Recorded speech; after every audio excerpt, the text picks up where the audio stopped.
Hi there, this is Life Prep here, and this here article is about survival spider holes, and it's on Survivalist magazine. It's a survival without fear. That's what the saying is. So it's talking about spider holes that we make that could save your life in an SHTF situation. It says, what are survival spider holes and how effective are they? Basically, survival spider holes are small, quickly dug holes that a person can use to hide in or seek shelter from a storm. It is believed that these defensive devices were first introduced during the American Civil War as part of military operations. Survival spider holes continued to be used during World War II and the Vietnam conflict by Japanese troops in the Pacific Theater and Viet Cong enemy forces representatives.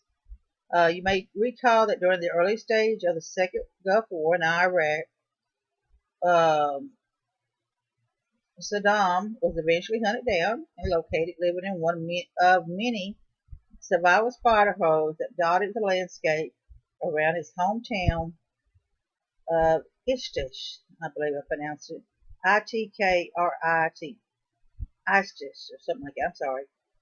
I suck at pronunciation sometimes. Sorry about that. How effective are survival spider holes? Military history seems to suggest that survival spider holes are extremely effective methods of remaining unseen by the enemy. They can be used as a defensive device to keep someone from being found, or they can be used offensively and preemptively to cover and conceal a ground-based sniper set. Um, on that Doomsday Prepper show, there was a gentleman, he had made him several spider holes on his property and would even actually stay in it for several hours and test them. So he knew where there was, and he had them built on his property. You could walk right over them, not know they was there, because he had them concealed and well built and well secured.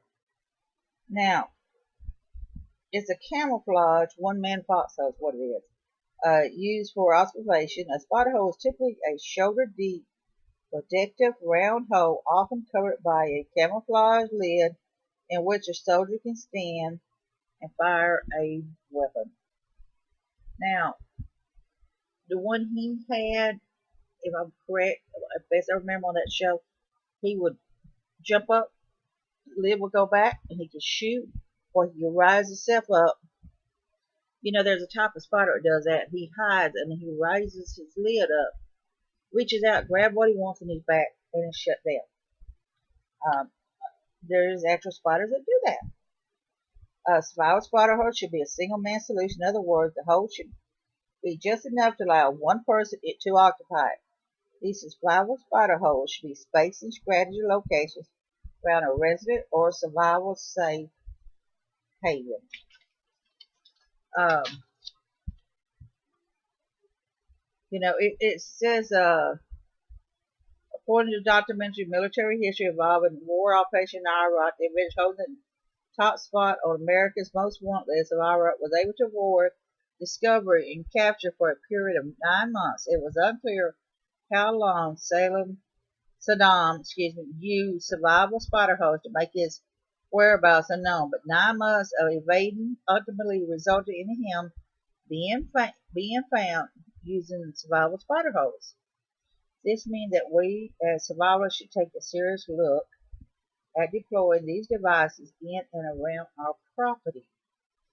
Um, the most recently, the Boston Marathon manhunt that took place shortly after the bomber represented a model for martial law. Residents of the affected lockdown area could have easily escaped the confines of their residence living situation and avoid contact with the military forces that occupy the region by having several spider holes dug into their backyards.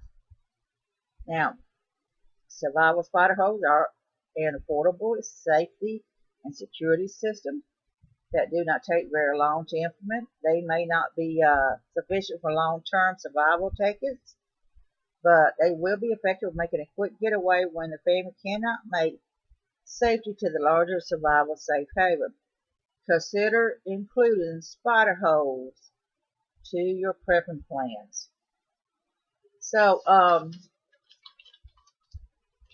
do a little more research on this. This is worth it on the survival spider hole situation.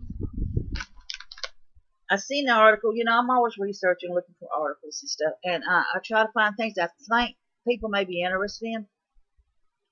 I don't care if it's just 10 posts. If I can get one person to read it, then I've done something.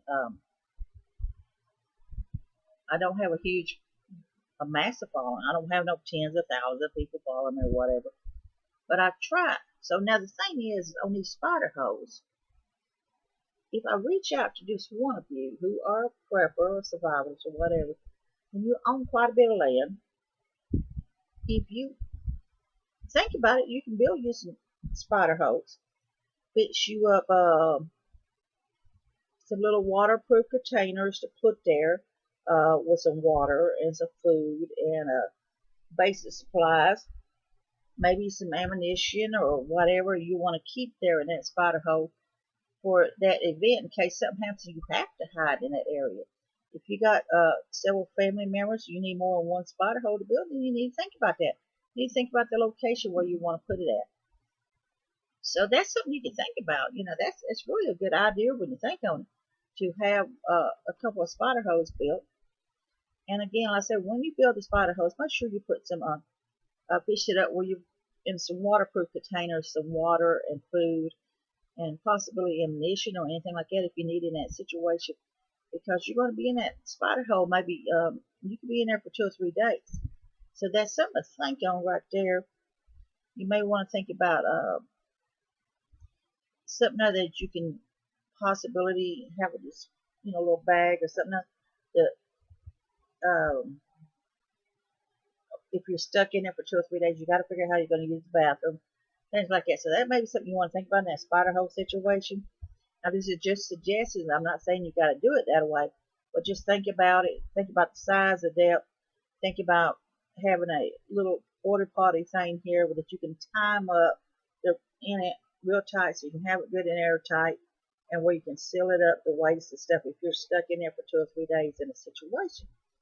You may have to have that. You just don't know. We don't know what's going to happen. There's just so much going on now. We have no idea. So, think about it. Do some research on spider holes.